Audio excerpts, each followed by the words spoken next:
네, 시작해 보겠습니다. 자, 오늘은 이렇게 제목을 이렇게 적어놨어요. 네, 빛의 축제. 한우카는 빛의 축제잖아요. 그리고 한우카하고 메시아.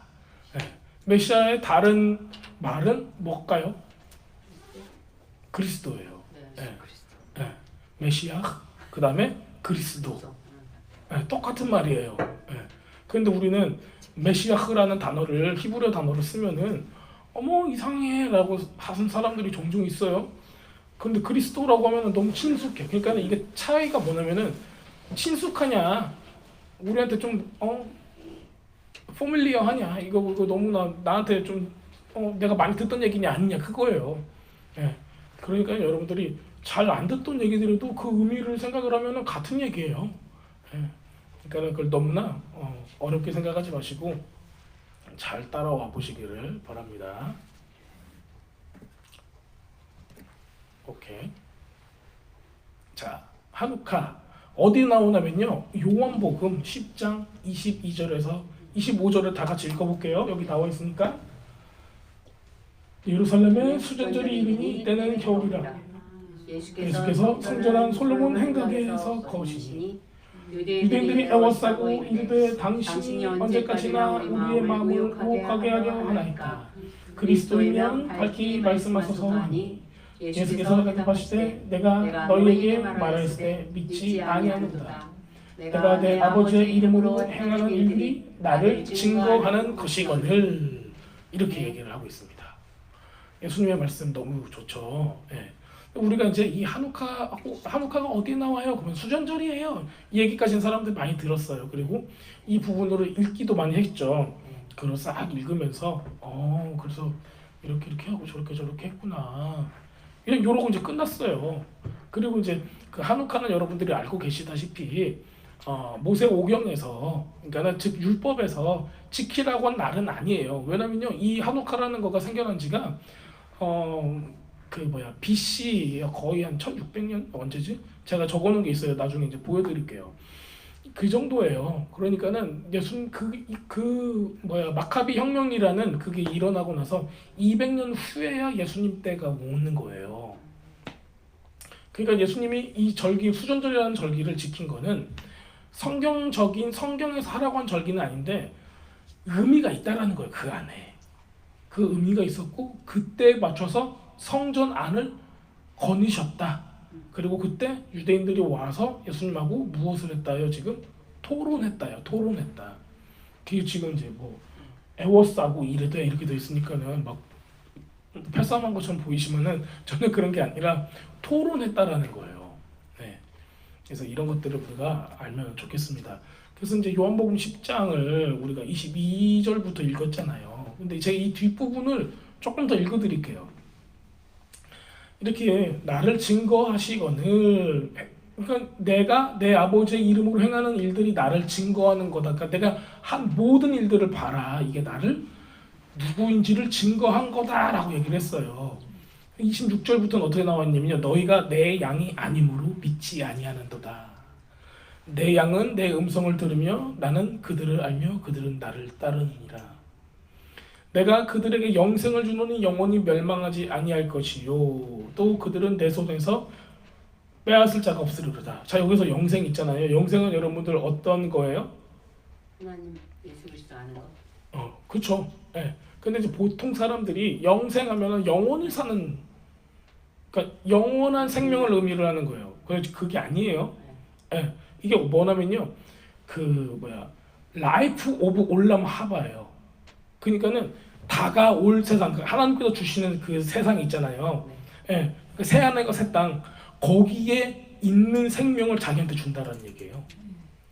우리가 이걸 보통 그 서양 사람들의 컨셉으로 얘기를 하면은 이터널 라이프 하면은 영원한 삶. 그래서 막 진시황비 불로초 찾고 뭐 알렉산더가 이거 먹으면은 뭐 열심히 살 수 있는 그런 거, 아니면 뱀파이어한테 가서 어디 뭐 물어봐 해가지고 자기가 영원히 살겠다는 그런 이상한 생각들 있잖아요. 사람들이 생각하는 인본주의적인 생각들이 있단 말이에요. 그게 아니라 실제로 영생은, 히브리 사람들이 생각하는 영생은 올람 하바, 올 세상, 주님께서 만들어서 올 세상, 지금 조약된 세상 말고 그 새 하늘과 새 땅이 내려온다고 한 그 세상 있잖아요. 그 세상의 생명이 나한테 주시옵소서예요. 자, 그러면 예수님으로 말미암아 얻는 게 뭐냐면 새 하늘과 새 땅, 그 즉 올람하바 새 세상을 받을 수 있다. 유업으로. 그러니까 하나님 나라를 얘기하는 거예요. 결국에는 하나님 나라에서 살 수 있는 거. 아름답지 않아요? 아멘. 자, 근데 그들을 주신 내 아버지는 만물보다 크심에 아무도 아버지의 손에서 빼앗을 수 없느니라. 나와 아버지는 하나이니라. 이렇게 얘기하세요. 30절에. 뭐 이게 막 마음에 막 확 와닿지 않으세요? 나와 아버지는 하나이니라. 자, 그랬더니 유대인들 어떻게 해요? 돌을 들어 치려 하거늘. 예수님께서 대답하시되 내가 아버지로 말미암아 여러 가지 선한 일로 너에게 보였거늘 그 중에 어떤 일로 나를 돌로 치려 하느냐. 유대인들이 또 입은 살았어요. 대답하되 선한 일로 말미암아 우리가 너를 돌로 치려는 것이 아니라 신석 모독으로 인함이니 네가 사람이 되어 자칭 하나님이라 함이로다. 예수께서 이르시되 너희 율법에 기록된 바 내가 너희를 신이라고 하였노라 하지 아니하느냐. 성경은 패하지 못하니 하나님의 말씀을 받은 사람들을 신이라 하였거늘 하물며 아버지께서 거룩하게 하사 세상에 보내신 자가 나는 하나님의 아들이라는 것으로 너희가 어찌 신성모독이나 말하느냐. 만일 내가 아버지의 일을 행하지 아니하거든 나를 믿지 말려니와 내가 행하거든 나를 믿지 아니할지라도 그 일은 믿으라. 그러면 내가 너희가 아버지께서 내 안에 계시고 내가 아버지 안에 있음을 깨달아 알리라 하시니라. 자, 이거를 보면요 또 뭘 할 수 있냐면요 그 일을 믿으래요.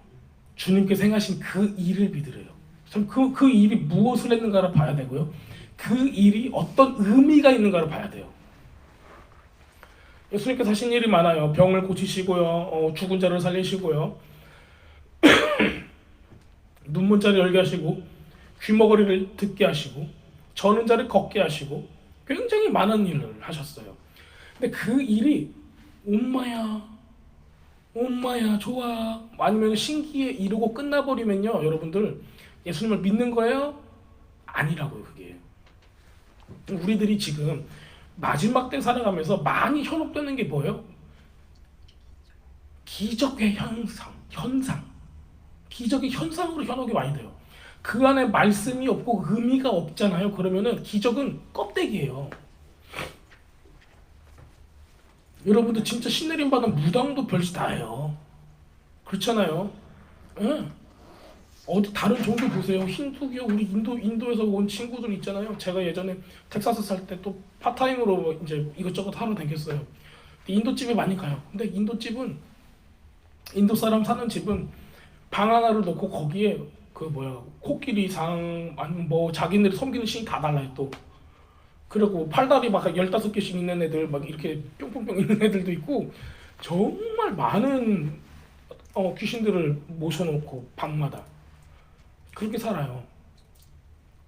그 사람들이 얼마나 그러면은 이 영적인 거에 대해서 굉장히 열심히 있겠어요. 그래서 얘네들은 자기네들 힌두교 축제에는 실제로 우리들이 하고 있는 방언 같은 그 비스무리한 언어도 얘기를 해요.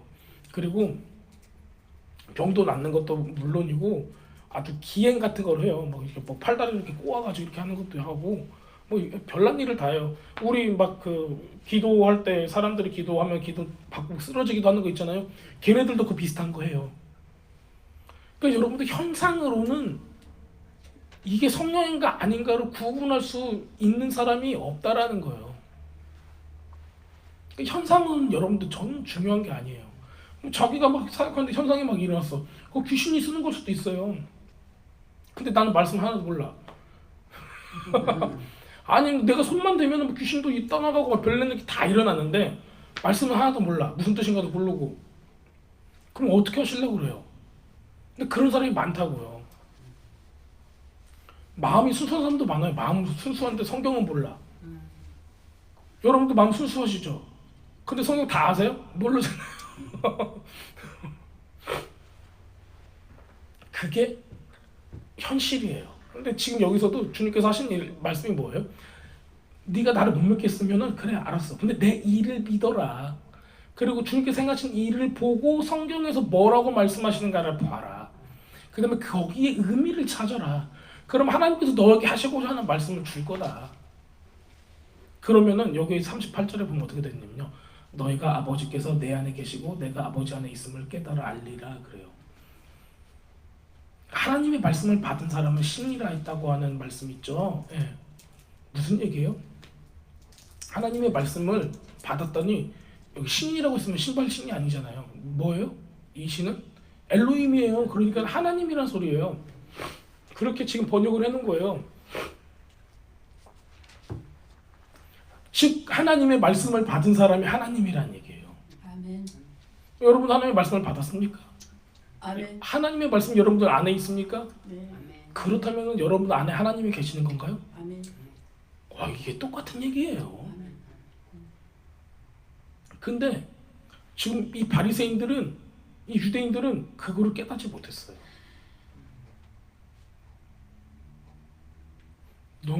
왜냐하면 예수님께서는 너무 이렇게 이때 당시 사람들이 생각할 수 없는 그냥 종교 행위로만 뭔가 됐다라고 생각을 했었는데 예수님이 오셔서 이걸 완전히 다 엎으신 거예요. 그게 아니지 하고.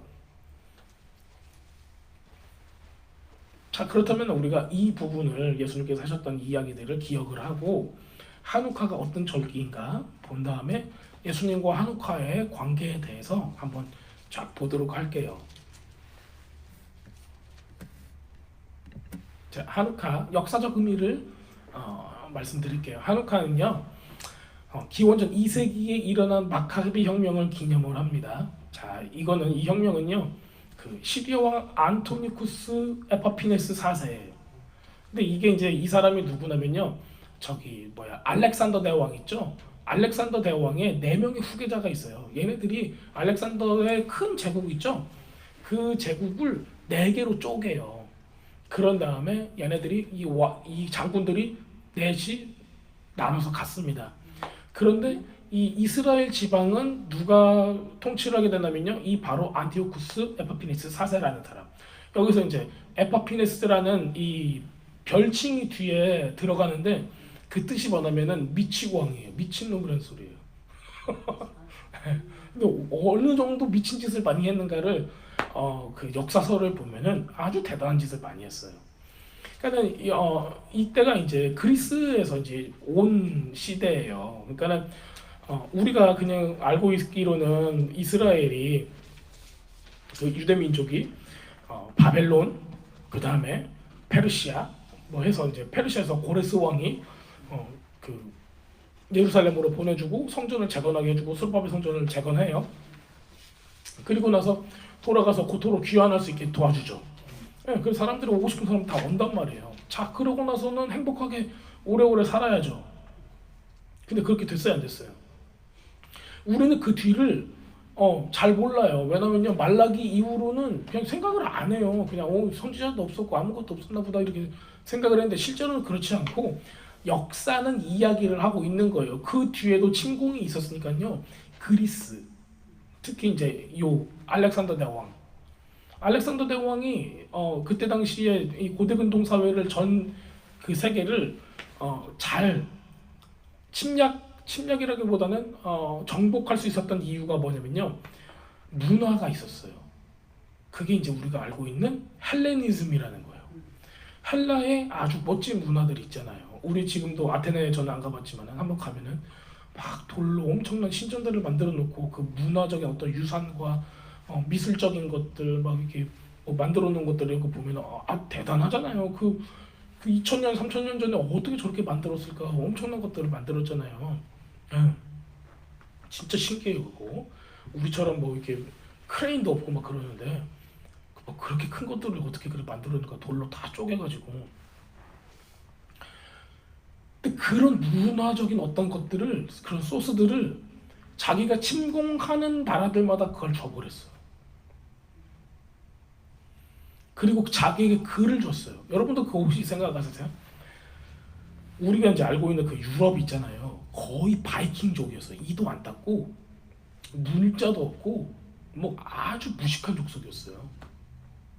근데 지금 여기 이 헬레니즘이 들어가면서 이 사람들이 문자를 그때부터 쓰기 시작을 하고 그때부터 교화가 되기 시작을 하는 거예요. 사람으로서. 그러니까 받아들여지는 거예요. 알렉산더는 억압을 한 게 아니라 밥도 주고 뭐 다 주면서 통치를 하기 시작을 하는 거예요. 그랬더니 자기 동네에 있었던 자기를 다스리던 어떤 그런 사람들보다 알렉산더가 다스리니까 훨씬 좋아. 그런 거예요. 제가 이제 아프리카에 선교를 이제 가잖아요. 어떤 게 있냐면요. 한국 사람들을 부러워해요. 왜 부러워하냐면은 한 가지가 한국 사람들은 언어가 있다라는 거예요. 말이 있고 글자가 있고 그 글자가 아주 탁월하다. 글자가 탁월하니까 이걸로 박사 공부까지 할 수가 있다. 다른 나라 언어는요. 글이 없어요. 말은 있는데. 그래서 글이 없으니까는 뭘로 표기하냐면요. 영어 문자 있죠. 영어 문자에다가 뭐 점 찍고 뭐 이렇게 옆으로 찍고 뭐 이렇게 조금씩 해가지고 살짝 바꿔놨을 뿐이지 자기 글이 없어요. 그러니까 영어 알파벳을 차용을 해가지고 그런 식으로 만들어 놓은 거예요. 그래서 이제 우리 그 치체워라고 있는 언어, 그 아프리카 말라위에 있는 언어도 말은 있는데 글이 없어요.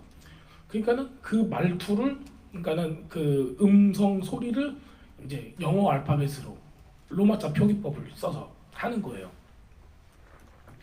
그걸 가지고 어떻게 박사를 공부할 수 있는 어떤 책을 만들겠어요? 그게 불가능하잖아요. 아프리카의 대부분이 다 그래요. 그래서 만약에 이제 그 사람들이 야, 너는 글 없어? 어디 있었을 거 아니야? 그러면 이제 동굴에 가서 벽화를 보여주겠죠. 벽화에 그려놓은 것들. 그게 글이었던 거예요. 자, 그렇기 때문에 그런 헬레니즘을 가지고 온 세계를 정복했으니까는 온 세계가 그 사람들을 환영했어요. 딱 한 민족 빼고. 이게 히브리 민족이에요. 이 히브리 민족은 헬레니즘의 그 모든 문화적인 찬란한 문화를 줘도 이 히브리 사람들은 거기에 동화가 안 되는 거예요. 그래서 모든 사람들이 다 그릭을 쓰는 거예요. 이 헬라 언어를 쓰는 거예요. 근데 안 쓰는 놈들이 또 있어요. 누구예요? 유대인이에요. 유대인들은 안 써요. 어렸을 때부터 8일이 되면 할례만 받으면 이제부터 뭘 계속 옆에서 막 해. 주입식 교육? 레위기 주입식 교육을 막 한단 말이에요. 애기들한테. 그리고 12살이 넘어서 13살이 딱 되면은 성년식을 하는데 이 성경을 거의 외다시피 해야지 그 성년식이 된단 말이에요. 지금은 거의 안 해요, 그분들. 지금도 그 사람들이 막 구약 성경을 다 외우고 있을 거라고 생각하시면 여러분들 큰 오해예요. 교회도 안 나가고 성당도 안 나가고 회당도 안 나가요. 종교 색채가 거의 없어요. 몸만 밝혀요? 돈만 밝혀요, 지금은. 그리고 이제 여러분들이 이제 아시다시피 그 소수의 사람들, 이게 구레나루를 기르고 있는 사람들 있죠. 그 사람들만 그 시험을 봐요. 자, 계속하겠습니다. 그래서 그때 당시에 이 헬레니즘 때문에 온 세계가 넘어가는데 이거를 넘기기 위해서 이 나라에서 뭘 하냐면은 그 왜 이 사람들이 왜 히브리 사람들이 왜 헬레니즘을 싫어하냐 봤더니 성경 때문에 그러는 거예요. 토라 때문에. 성경이 히브리어로 돼 있으니까. 자, 그래서 성경을 헬라말로 바꾸자. 그래서 탄생한 거가 랍비들을 70명을 모아갖고 성경을 번역했어요. 그랬더니 70명이 각자 다 번역을 했는데, 이거는 전설이에요. 다 번역을 했는데 70개를 다 갖다가 보니까 다 똑같았다 해서 나왔다라는 그런 얘기가 있어요. 그런 전설이 있어요. 자, 그래서 그게 70인역이 돼요. 그게 불가타역이라고 하는 거 있죠. 그게 70인역. 70명이 번역을 했다라고 하는 그 성경이 있습니다. 그래서 이제 가장 최초의 번역서가 되는 거예요, 그게. 자, 그런 배경이 있어요. 그러니까 유대인만 특별히 이렇게 물의 기름처럼 섞이질 않는 거예요. 자, 그래서 이 당시에 이제 이 안토니고스 에파피누스 4세는 굉장히 이제 미친 사람이었어요. 뭐랬냐면요, 성전에 가서, 유대인 성전이니까 우리 이제 그 술바벨 성전이죠. 그 성전에 가서 거기를 싹 엎어버리고 제우스 신상을 갖다 놨어요. 그리스 사람이니까 제우스 신상 갖다 놓고 제우스로 섬기게 하는 거예요. 그다음에 히브리 사람들이 가장 싫어하는 동물이 뭐예요? 가장 더러운 동물이 돼지잖아요. 돼지 멱 따고 거기서 피 뿌리고 애기들 할례 받는 거 꼴 보기 싫다고 할례를 받은 남자애를 죽여서 엄마 목에다 걸어놓고 거기 제사장들한테 돼지고기를 막 입 벌려서 막 억지로 쳐넣고 피 마시게 하고 이런 거 있죠. 그런 것도 서슴지 않고 했던 아주 무식한 사람이에요. 사람도 많이 죽였어요. 그러니까 말 그대로 별명이 아니라 그냥 미치광이였어요. 그러니까 광인이라는 이름에다가 그거를 호처럼 막 써놔버린 거예요. 사람들이 아예 그냥 공식적으로 자기도 좋아했대요 그거를. 자, 이거를 보다 못한 사람들이 이제는 더 이상 못 살겠다 하고 일어선 무리들이 있으니까 그 유대인들 중에서 제사장이에요. 제사장들이 일어납니다. 자, 그래서 반란을 일으켜요. 걔네들한테 반란, 우리들한테 혁명. 그래서 이것들이 이제 예수님 당시의 유대인들한테는 이게 어떤 사건이었냐면은 종교적인 자유. 그러니까는 우리 하나님을 섬기는 거를 못하게 했어. 그런데 이 혁명으로 인해서 우리는 자유를 얻었어. 그다음에 우리 민족은 하나님을 섬기는 민족이야 하는 이 정체성을 지켰던 그런 투쟁이었어요. 그래서 예수님 때도 이거를 지켰을까요? 안 지켰을까요? 지킬 수밖에 없는 거예요. 왜 그때는 누구 압제 아래 있어요? 로마의 압제 아래 있는 거예요. 로마의 압제 있어도 자기는 뭐를 잊지 않겠다? 우리의 종교의 자유와 민족적인 정체성을 잊지 않겠다 하는 거예요. 자, 그러면은 이 사람들의 어떤 종교적인 의미, 제가 종교라는 단어를 별로 안 좋아하지만은 그 의미를 볼게요. 하누카라는 뜻은 봉헌이라는 것을 뜻해요. 데디케이션이에요. 봉헌. 성전을 다시 주님 앞에 드립니다. 자, 그래서 예루살렘 성전을 되찾고 그 돼지피로 제우스로 우상들로 더럽혀진 그 성전을 다시 깨끗하게 정화하고 하나님께 다시 봉헌한 것을 기념하는 날입니다. 자, 그래서 예수님 당시에 유대인들은 이 사건을 통해서 하나님의 기적적인 개입하셨던 것을 기억을 하는 거예요. 왜? 그때 죽었던 사람들이 바로 제사장들이고 제사장 가문의 사람들이었어요. 그 다음에 이 사람들이 전쟁에 이겼을 때 항상 제사장들은 뭘 켜야 됐어요? 그 성소에서 메노라를 켜놔야 하잖아요. 메노라를 항상 켜놓으라고 그러죠. 하루라도 끄면 안 돼요. 그래서 여기를 딱 탈환을 하고 메노라를 딱 킨 거예요. 켰는데 켜려고 보니까는 기름이 하나도 없는 거예요. 기름을 이제 준비하는데 7일이 걸리는 거예요. 근데 딱 얼마가 있어요? 하루치밖에 없는 거예요. 하루치로 불을 딱 킨 다음에 기다렸는데 다음 날에도 켜 있고 다음 날에도 켜 있고 다음 날에도 켜 있고 8일이 딱 됐을 때까지 켜 있어서 그 만든 기름으로 이제 다음부터 채웠다. 그 얘기를 하고 있어요. 그래서 이건 하나님께서 개입하신 거다라는 거를 알 수가 있었던 그런 사건이 있었습니다. 그래서 이 사건이 굉장히 중요한 사건이죠. 자, 그렇다면 영적 의미가 무엇일까요? 1세기경에는 유대 역사가 요세푸스라는 사람이 있어요. 굉장히 유명한 사람입니다. 여러분들 만약에 학위, 이렇게 마스터 디그리나 닥터 디그리나 이런 것들을 하시면은 요세푸스의 글들은 많이 이렇게 레퍼런스로 나와요. 자, 하누카를 빛의 축제라고 얘기를 하고 있어요. 왜냐면요, 하누카는 메노라에 불을 킨 것이 시작이지만은 하누키아라고 하는 가장 가운데는 큰 불의 심지가 있고요. 그 다음에 하나, 둘, 셋, 넷, 다섯, 여섯, 일곱, 8개가 딱 있는 그런 하누키아라는 큰 메노라를 써요. 그런데 가운데 있는 그 불이 나머지를 켜주는 거예요. 그러니까 가운데 있는 불은 뭘 뜻하겠어요? 하나님의 불을 뜻하는 거예요. 그러니까 이게 예수님이죠. 그분께서 8일 동안 빛을 비추셨다라는 걸 보여주는 거예요. 그래서 그 빛이 막 임할 때 사람들이 너무 기뻐하고 기적이 임했음을 보고, 여러분 생각을 해보세요. 하루치밖에 없는데 8일을 불이 타면서 하나님께서 살아계심을 계속 사람이 볼 수가 있는 거예요. 아주 엄청난 일입니다.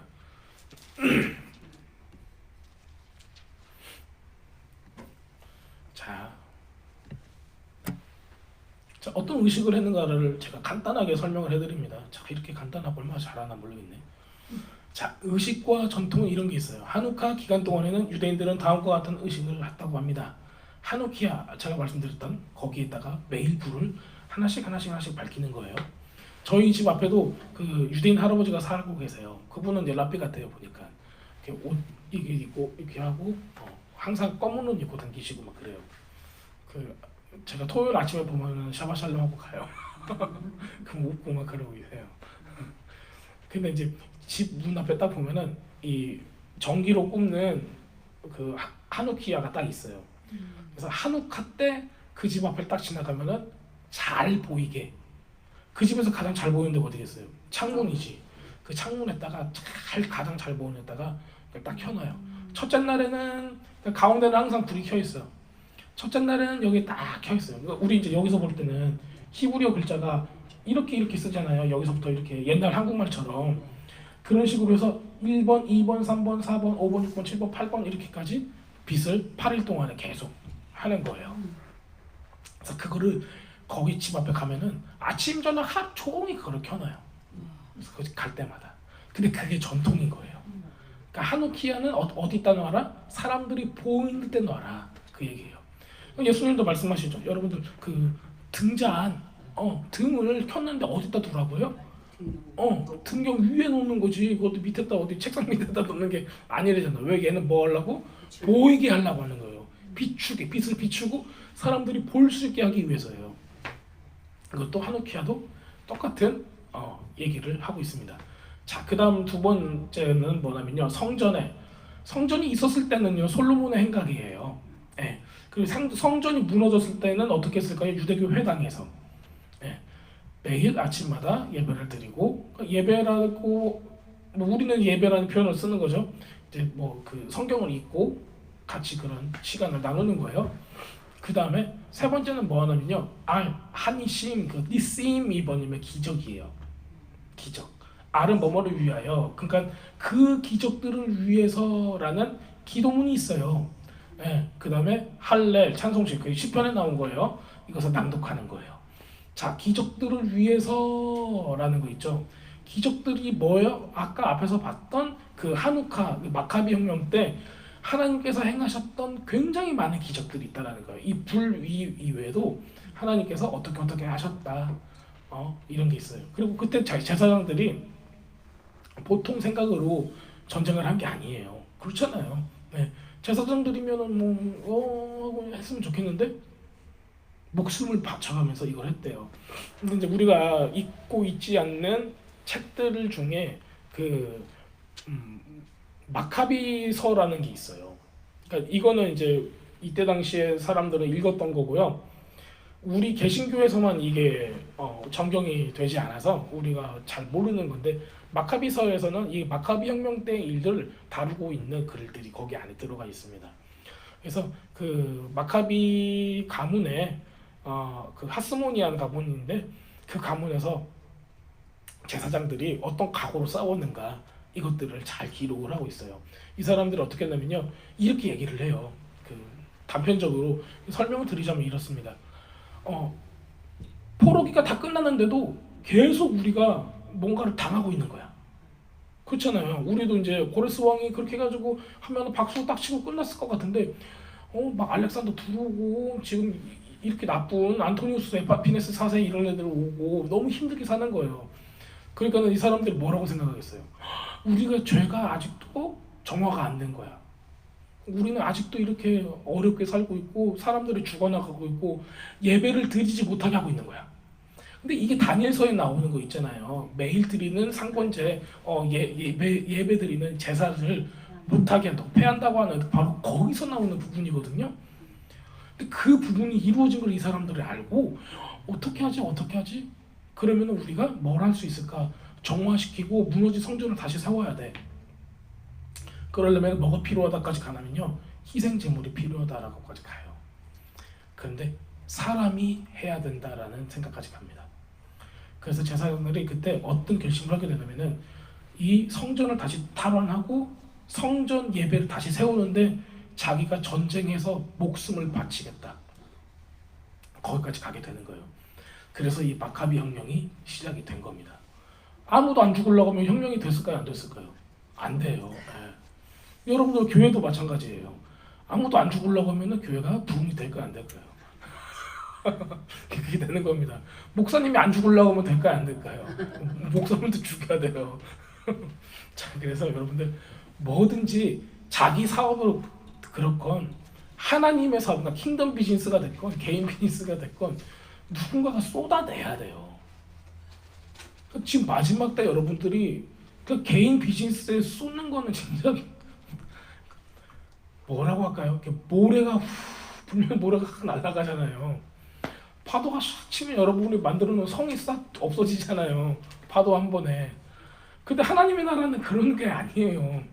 근데 왜 쌓아놓는 거를 모래를 가지고 모래성을 쌓아놓고 그러고 있는지.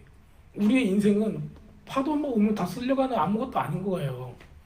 근데 우리가 어디다 그걸 쌓아야겠냐고요. 주님 나라밖에 없는 거예요. 자, 그래서 우리가 한우카에는 이 세 가지의 의식과 전통을 대표적으로 볼 수가 있습니다. 자, 그렇다면은 이 1세기의 유대인들은 상황은 어떻는가 한번 보겠습니다. 1세기 유대인들이라는 거는 예수님 당시의 사람들을 얘기를 하고 있고요. 예수님이 죽고 나서 사람들도 여기 안에 포함이 됩니다. 그래서 유대인들은 로마 제국의 지배 아래 있었고 예루살렘이 파괴되고 디아스포라가 시작이 됩니다.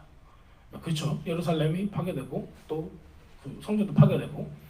자, 이러한 상황에서 한우카는 과거의 승리를 기억하고 미래의 희망을 상징하는 아주 중요한 축제예요. 그렇기 때문에 지켰을까요? 안 지켰을까요? 당연히 지켰겠죠. 자, 예수님 당시 유대인들에게는 종교적 자유와 민족적 정체성을 지키기 위한 투쟁의 기억이고 하나님의 기적적인 개입, 그 다음에 신앙의 표현, 그 다음에 이 축제를 통해서 어려운 시기를 겪던 유대인들에게 희망과 용기를 주는 중요한 역할을 합니다. 자, 그렇다면 이제 본격적으로 들어가 보겠습니다. 자, 그러면요, 이게 예수님하고는 어떤 관계가 있을까요? 요걸 봐야 돼요. 그렇죠? 자, 첫 번째, 이제 아까 제가 앞에서 설명드렸던 내용들하고 이제 어우러질 거예요. 자, 제사장의 성전 보호. 그러니까는 이때 당시에 하스모니아는 왕조가 이제 세워지는데요. 마카비 혁명이라고 하는데 마카비라는 뜻이 망치예요. 그래서 여러분들 인터넷 찾아보시면요, 하누키아가 있고 어떤 사람들이 망치를 들고 막 이렇게 가는 그런 벽화 같은 거를 이렇게 해놓고 있는 게 있어요. 뭘 상징하냐면요, 이 마카비라는 사람, 유단 마카비라는 사람이 있었거든요. 그게 이제 그 하스모니안의 세 번째 아들이에요. 그 사람이 장군이 돼서 그 사람 주축으로 해가지고 이 전쟁이 일어나게 되는 거예요. 자, 그런데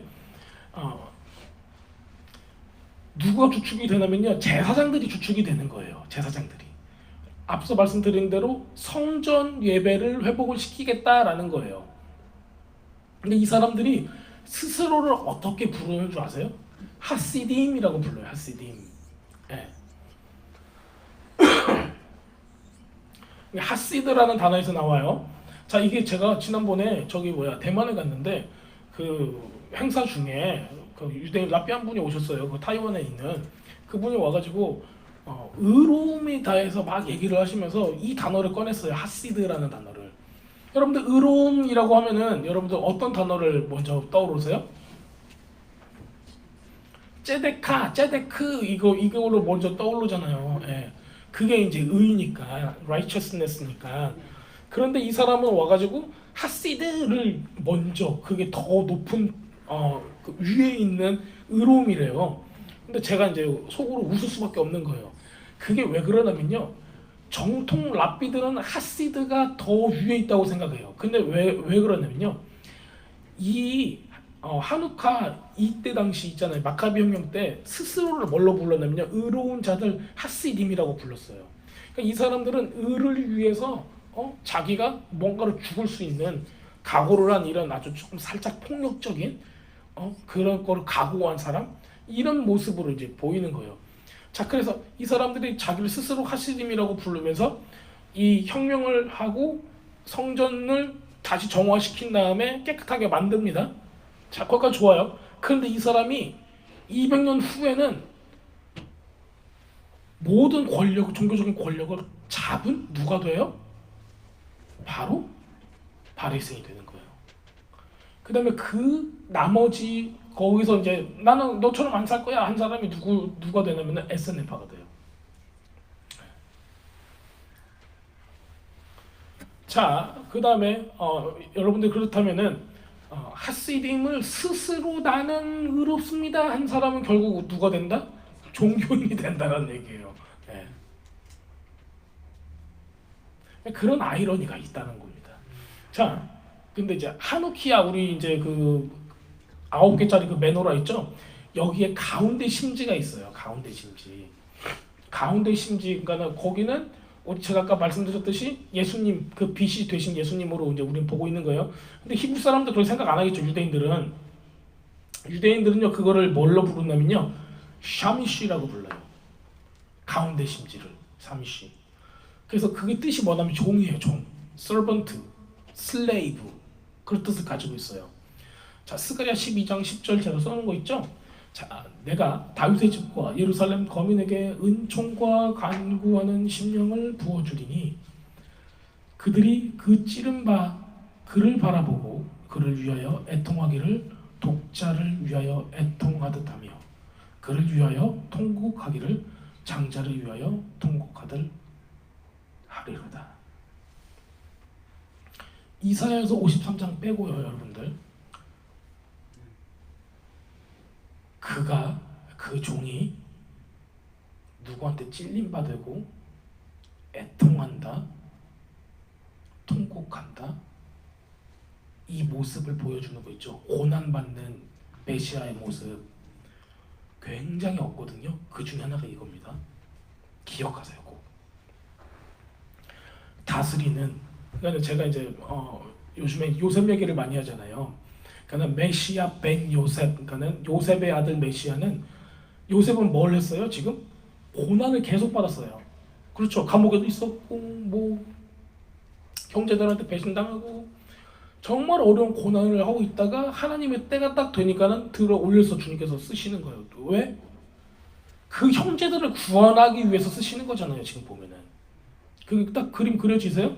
그러니까 너를 파라오로 삼으리라가 아니라 너를 통해서 네 형제를 구하리라예요. 결국에는. 자, 이제 그 상황 가운데서 그렇다면은 메시아의 역할이 있는데 그 역할 중에 하나가 뭐냐면 고난받는 역할이 있다라는 거예요. 그래서 그 고난받는 역할을 메시아 벤 요셉, 요셉의 아들 메시아라는 단어를 써서 고대로부터는 이 히브리 사람들은 메시아는 요셉의 아들의 모습이 있습니다라고 가르쳐 왔어요. 그 다음 또 하나는 뭐가 있냐면요, 메시아 벤 다비드. 그래서 다윗의 아들 메시아가 있다라고 가르쳐요. 다윗은 누구예요? 왕이잖아요. 그러니까 와서 전쟁을 승리로 이끌고 왕으로서 다스릴 것입니다 라는 거가 나와요. 근데 이게 선지서의 대부분이에요. 그렇기 때문에 마지막에 결국에는 승리하시리로 하는 그런 거 있잖아요. 그러니까 사람들이 지금 자기네는 다 압제당하니까는 죽을 메시아가 먼저 오겠어요? 아니면 자기를 압제해서 풀어주고 전쟁에서 이기고 왕으로 나를 통치할 메시아가 왔으면 좋겠어요. 당연히 그런 거예요. 게다가 이 메시아가 고난받는 메시아의 모습은 굉장히 적게 나와요. 자, 그런데 이 하누키아의 가운데 심지 있잖아요. 이 가운데 심지의 이름이 샤미시예요. 종이에요. 이게 메시아흐 벤 요세프, 요셉의 아들 메시아의 연관된 이름이 뭐냐면은 샤미시예요. 똑같이. 히브리 사람들은 그렇게 생각을 해왔단 거예요. 종. 그러니까 이게 이사야서에서는 내 종을 내 종 하면서 종의 노래라는 게 나와요. 이사야서에 내 종이 내 뜻을 받들어 이렇게 할 것이다라고. 그래서 결국에는 하누키아의 가운데 심지는 하늘로부터 온 빛을 8일 동안 비추게 하는 누구예요? 예수님인 거예요. 고난받는 종을 얘기하고 있는 거예요. 자, 그렇다면 여러분들 빛은 뭘 의미할까요? 여러분들 그냥 메노라 하면 하나님의 7 등불에서 하나님의 7영을 의미하거든요. 하누키아는 달라요. 하누키아는 하나님의 7영은 성소 안에 있어요. 그래서 인사이드 여러분들 하트에 있는 거예요. 근데 이 하누키아는 어디다 놓으라고 하는 줄 아세요? 보이는데, 잘 보이는 데 놓으래요. 솔로몬의 행각은 왜 거기서 사람들이 모여요? 잘 보이는 데가 거기이기 때문에 그래요. 그러니까 예루살렘 성전의 동쪽에 가장 잘 보이는 데가 솔로몬의 행각이었어요. 그렇기 때문에 이걸 가장 잘 보이게 하기 위해서 거기다 놓은 거예요. 그리고 거기서 토론하기 시작을 하는 거죠. 거기서 하나님께서 행하신 기이한 일들에 대해서 얘기를 하고 있는 거예요. 기적에 대해서. 자, 그래서 기이한 일, 기적. 아까 사람들이 뭐라고 했어요? 유대인들이 예수님한테 당신이 그리스도입니까? 밝히 보이소서 했더니 예수님께서 뭐라고 하세요? 내 한 일을 봐라. 자, 그러면은 여러분들 주님께서 말씀하신 게 뭐예요? 너희는 뭐다? 세상의 빛이다 이래요. 그럼 빛은 뭘 보여주는 거예요? 빛을 보여주는 거죠, 세상으로. 그럼 이건 어떤 거를 나타내는 거죠? 행실을 얘기하는 거예요. 그 무엇을 저 사람이 행했는가가 빛이 아니냐예요. 여러분들이 얼마나 이쁘냐가 빛이 난다 그게 아니라 여러분들의 행실이 어떠냐가 빛이 난다 안 난다예요.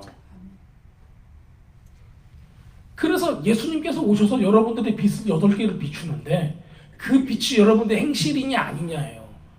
여러분들의 삶 가운데 하누키아가 있습니까? 예수님께서 오셔서 여러분들을 비추고 있는 여러분들의 행실, 빛처럼 보일 수 있는 다른 사람들한테 내가 빛입니다. 나에게 이 빛을 주신 분 예수님이다라고 얘기할 수 있는 빛이 여러분들의 행실이 있냐는 거예요.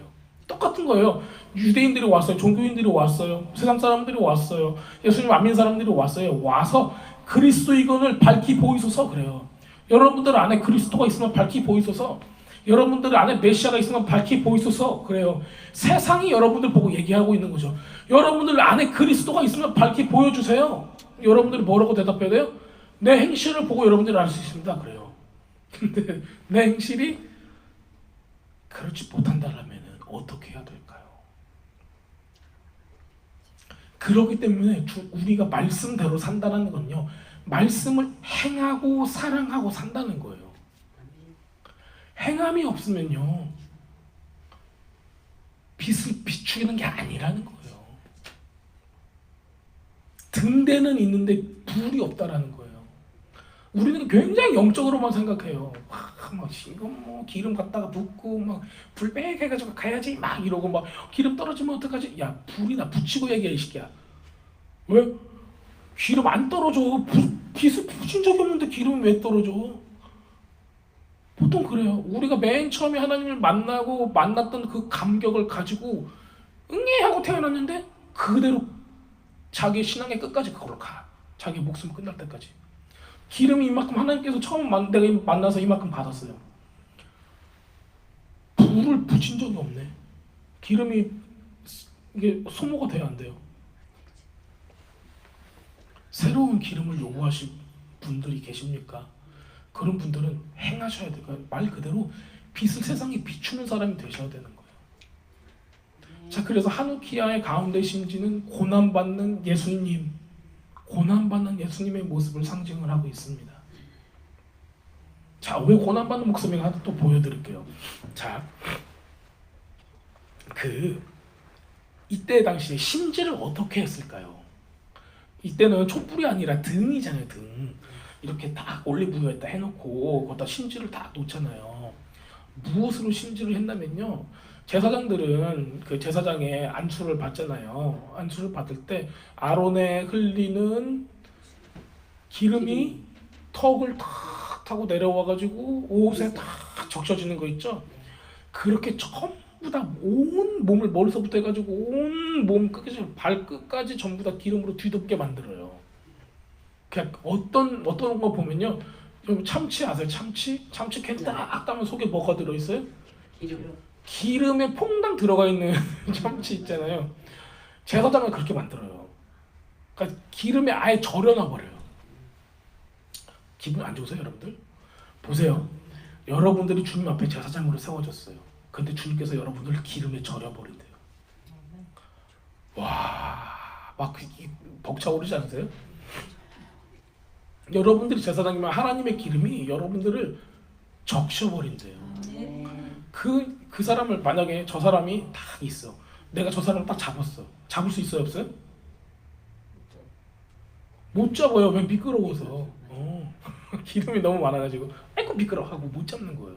그 정도로 건드리기만 하면 기름이 나오는 거예요. 하나님의 성령의 기름이 막 그렇게 나오는 거예요. 여러분들은 그런 존재라는 거예요. 자, 그런데 그러면 그 기름으로 완전히 이렇게 된 옷을 여러분들 입고 어떻게 제사장이 사역을 할 수 있겠어요? 예를 들어서 이제 우리 그 메노라에다가 불 킨다고 하다가 여기 내 옷에 불 떠서 가면 큰일 날 거 아니에요. 그러면 그 옷 입고 사역을 해야 안 해요? 깨끗한 옷을 다시 갈아입겠죠. 그렇죠. 그러면 그 옷을 어떻게 해요? 빨면 안 된다니까요.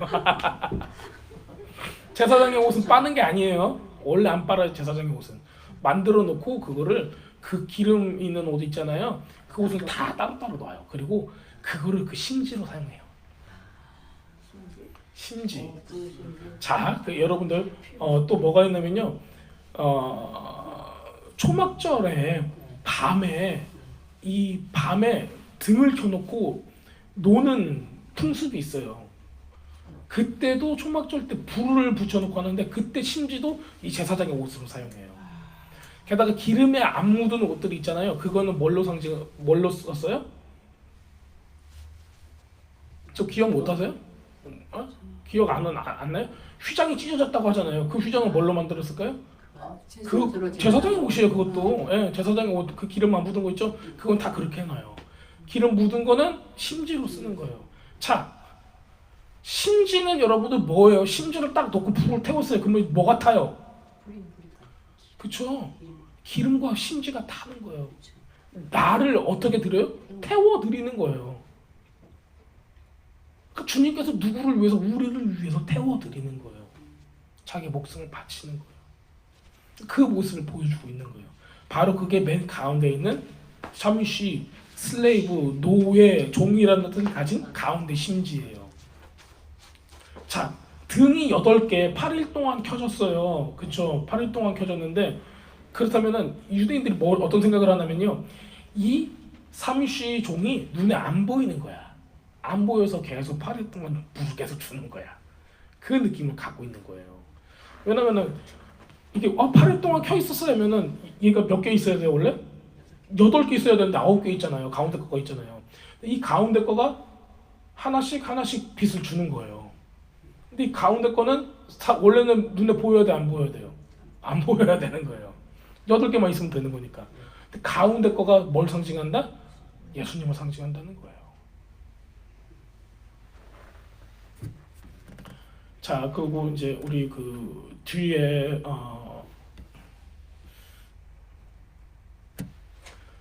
자, 이렇게 보면요. 그래서 결국에는 이 하누키아라는 거가 잘 보이는데 이 솔로몬의 행각에 딱 있어야 된다는 거. 그래서 이제 우리가 이제 아까 읽었던 그 요한복음의 말씀도 예수님께서 솔로몬의 행각에 거니셨다라는 거가 바로 이 하누키아를 볼 수 있는 곳에서 사람들과 교제를 하기 위함인 것을 우리가 볼 수가 있습니다. 자, 하누키아가 쫙 보인다는 거는 빛을 우리에게 주시는 예수님의 모습을 특별히 고난을 당해서 자기의 그 아픔, 자기가 타서 없어지더라 우리에게 빛을 주고자 하는 그 모습을 딱 보여주고 있는 거예요. 근데 이게 어디에 보여요? 솔로몬 행각, 모든 사람들이 볼 수 있는 솔로몬의 행각에 쫙 돼 있다라는 얘기예요. 그러면 이걸 누구한테 보라고 하는 거예요? 모든 사람한테, 열방한테 보라고 하는 거예요. 자, 그거를 하박국서에서는 이렇게 표현하고 있어요. 물이 바다 덮음같이 여호와의 영광을 인정하는 것이 가득하니라 그래요. 근데 이거를 제가 세번역으로 가져왔어요. 한번 읽어볼까요? 바다에 물이 가득하듯이 주의 영광을 아는 지식이 땅 위에 가득할 것이다. 자, 우리가 흔히 알고 있는 그 개정개혁서하고 세번역하고 좀 다른 거 느끼세요? 뭐가 가득하대요? 우리가 알고 있는 거는 영광을 인정하는 것이라고 했어요. 근데 여기서는 뭐라고 했어요? 주의 영광을 아는 지식이. 나는 이거 보고 와, 진짜 너무 아름다운 거야. 무슨 번역이라고? 말씀하지 마세요. 잠깐만요. 주의 영광이 뭐예요? 주의 영광. 자, 영광은요 빛이에요. 그렇죠? 네. 주님의 빛, 주님의 승리 이런 뜻이거든요. 그러면 주님의 빛이고 주님의 승리는 어떤 존재일까요? 예수님이에요. 하나님의 외아들이에요. 예. 그분의 영광을 아는 지식. 그러니까 예수님을 아는 지식이 온 땅에 가득할 거예요. 마치 바다에 물로 가득 차 있듯이 온 땅에도 뭐가 가득 차 있다? 예수님을 아는 지식으로 가득 차 있다라는 거예요. 그거를 하박국 선지자가 보는 거예요. 그게 하누키아의 불이 그 빛이 온 열방을 덮는다는 것을 같이 연상시킬 수 있는 거예요.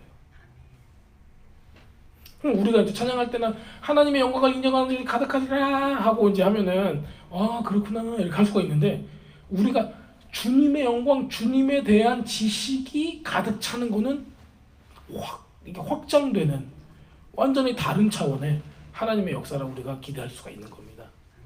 자, 이게 여러분들 삶에도 저의 삶에도 또 우리 주변에 믿지 않는 사람들의 모든 삶에도 이게 있었으면 좋겠습니다.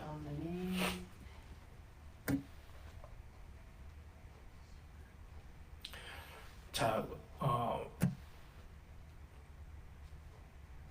요한은 이렇게 이야기를 하고 있어요. 예수님께서 우리 그 침례 요한이 있죠.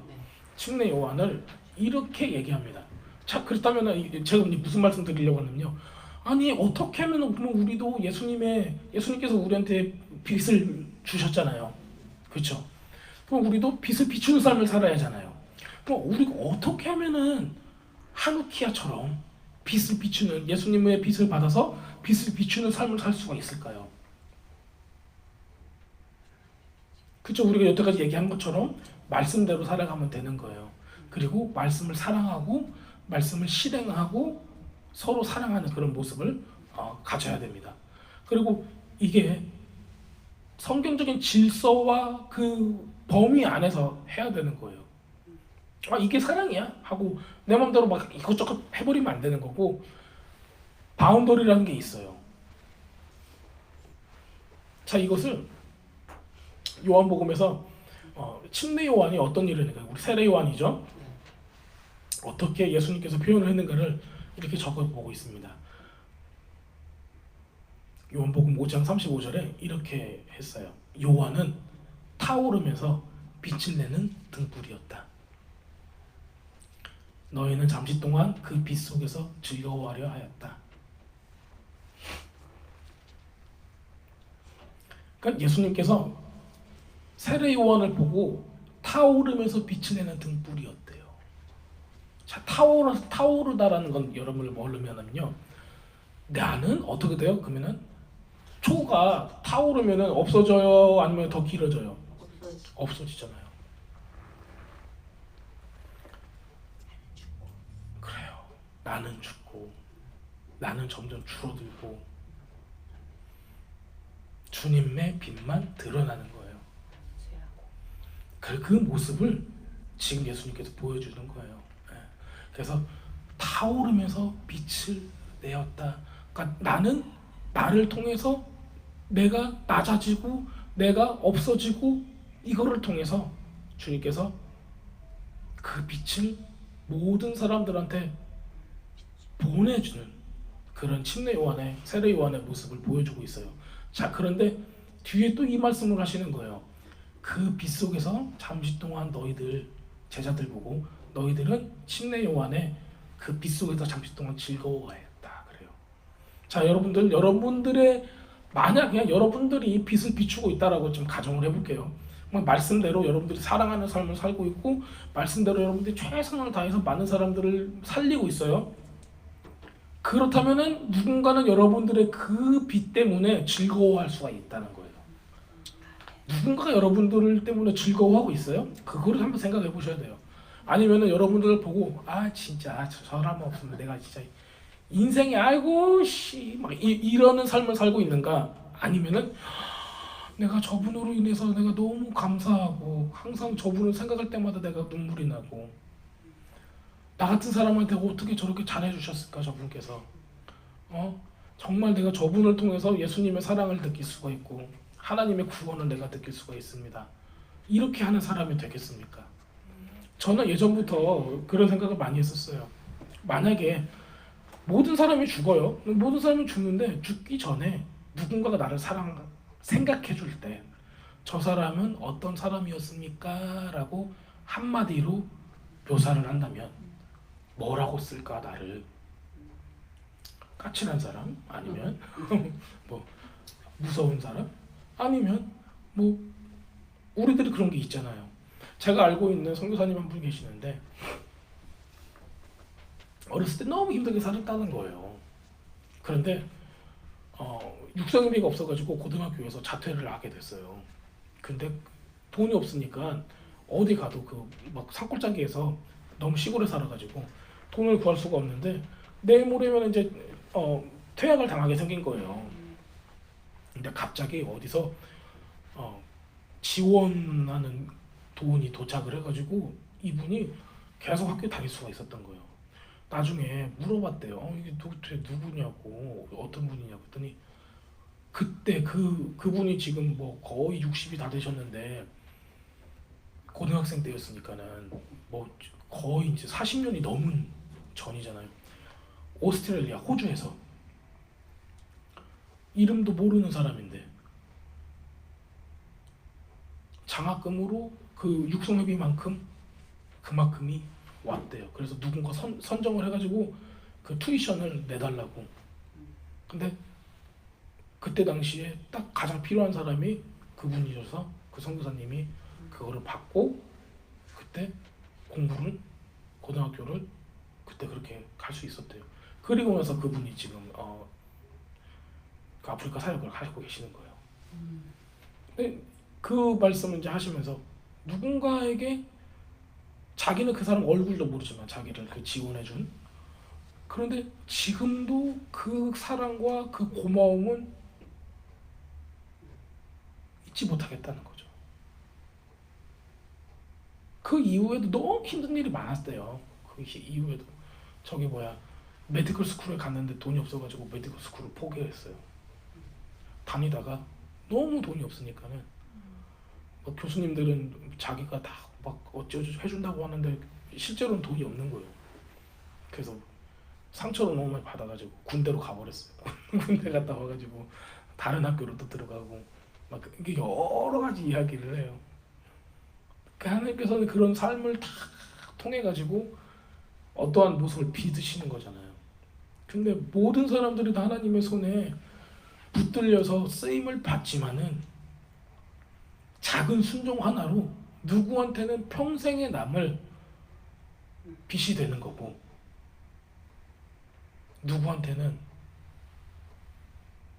그 순종이 없었을 때는 우리는 그 역할을 못하게 되는 그런 상황에 이르게 되는 겁니다. 자, 오늘에서 이제 제가 이제 이 빛의 축제 한우카에 대해서 여기 나눴어요. 딱 한 가지만 조금 더 말씀을 드릴게요. 그 예수님이 언제 태어나셨어요? 초막절, 장막절에 태어나셨어요. 네. 그거를 어떻게 보면 안 하면요, 우리 지금 침례 요한이 누구예요? 트세례 요한이 예수님의 사촌이잖아요. 몇 개월 먼저 태어났어요? 6개월 먼저 태어났어요. 네. 자, 그럼 6개월 먼저 태어났으면은 침례 요한이 언제 태어났나를 알면은 예수님이 언제 태어났나 아는 거잖아요. 네. 자, 그러면은 침례 요한의 아버지 이름이 누구예요? 사가랴. 네. 뭐 했어요? 그 사람이 뭐 하다가 벙어리 됐어요? 성전에서 향들이다, 그렇죠? 네. 근데 제사장이 성전에서 심심하다 해가지고 향 드려요? 향을 드려야 되는 때가 있어요, 그렇죠? 네. 그때가 언제예요? 대속죄일이에요, 그렇죠? 대속죄일. 네. 그래서 그걸로부터 해가지고 카운트를 하잖아요. 그러면은 침례 요한은 6월절 근방에 태어나요. 그 다음에 예수님은 6개월 후 하면은 초막절에 딱 태어나는 거예요. 초막절의 첫날에 태어나셔가지고 8일 심파토라 때 할례를 받게 되는 거예요. 그런데 더 재밌는 게 있어요. 그럼 예수님이 태어나기 전에 10달 전으로 가는 거예요. 10달 전으로. 그때가 언제가 될 것 같아요? 10달 전으로 가면은? 10달 전으로 10달 전으로 가면 언제냐면 한우카가 돼요.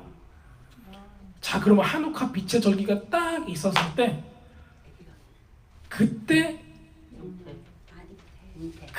천사를 만난 거예요. 아니 다 똑같은 얘기예요. 천사가 네가 아들을 낳으리니 그 이름을 예수아라 하라 임마누엘이라 한 거 있잖아요. 그리고 나서 바로 생기는 거예요. 말씀이 들어갔으니까 생기는 거예요. 자, 여러분들 너무 인간적으로 생각하시는데 그때 잉태, 그때 수정, 착상 이러는데 다 좋아. 다 맞는 얘기예요. 다 맞는 얘기예요. 틀린 얘기가 아니야. 근데 우리가 이거를 육적으로 말고 말씀적으로 하면은 하나님의 말씀이 신비했다는 거예요. 아멘. 천사가 와서 하나님의 말씀을 딱 던지니까는 아멘하고 주 뜻대로 이루어지리라 주의 여종이 오니 주님의 뜻대로 이루어지겠습니다 하고 딱 아멘 했을 때 이 안으로 하나님의 말씀의 씨앗이 딱 들어가는 거예요. 그때 잉태가 된 거예요. 그래서 시간이 흘러서 10달 후에 딱 된 거예요. 그러니까 한우카가 진짜 빛의 절기인 이유가 뭐예요? 하나님의 말씀이 심겨져서 그게 나오는 그 날인 거예요. 마치 주님의 빛이 우리의 삶 가운데 오셔서 우리에게 빛을 비추는 거 있잖아요. 어디서부터 시작한다? 우리가 생각할 때는 막 환하고 활활 타오르고 있는 캠프파이어 같은 그런 빛이 되고 싶겠지만 주님께서 원하시는 건 뭐예요? 조그마한 불씨 있잖아요. 거기부터 시작해라라는 얘기예요. 그러니까 말씀이 딱 임했을 때 아멘 하는 것부터 시작하는 거가 바로 이 한우카의 빛을 비추는 시작점입니다. 그래서 여러분들은 스스로 자책하지 마세요. 나는 여태까지 한 게 뭐 있지? 여러분들 너무 귀하고 너무 아름다워요. 왜냐면요, 생각을 해보세요. 여러분들 말씀을 사모해서 모인 거잖아요. 그냥 이제는 여러분들 안에 그 말씀을 사모하기 때문에 모였고 내 지식을 키워가는 게 아니라 이제는 행하고 남들을 사랑하고 배려하고 존중하고 싸울 때 지세요. 내가 누구한테 봐가지고 이제 싸울 때 이기는 사람 보면은 나쁜 얘기는 하지 않겠습니다. 스스로 알아서 하세요 좀.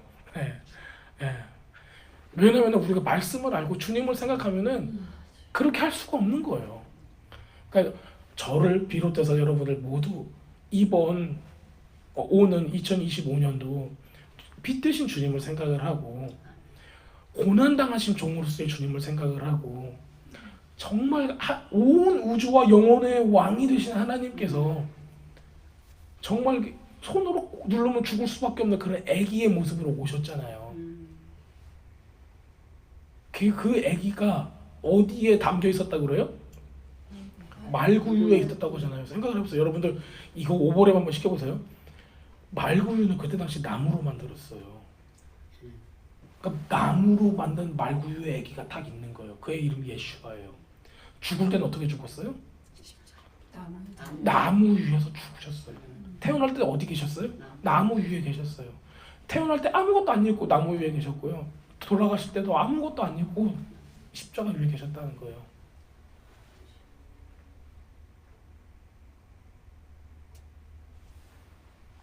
그 여러분들 모르고 계시는 거 있잖아요. 우리가 그 십자가상 보면은 다 팬티 입고 있잖아요. 실제로는 그게 없어요. 그러니까는 모든 수치를 드러냈다라는 게 그런 거예요. 우리가 가진 죄 그것 때문에 주님께서 그 수치를 드러냈다라는 거예요.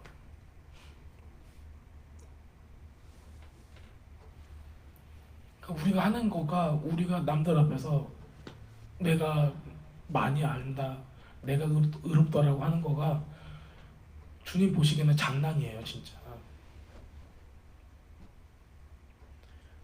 그러니까 주님께서 우리를 만약에 사용하신다면은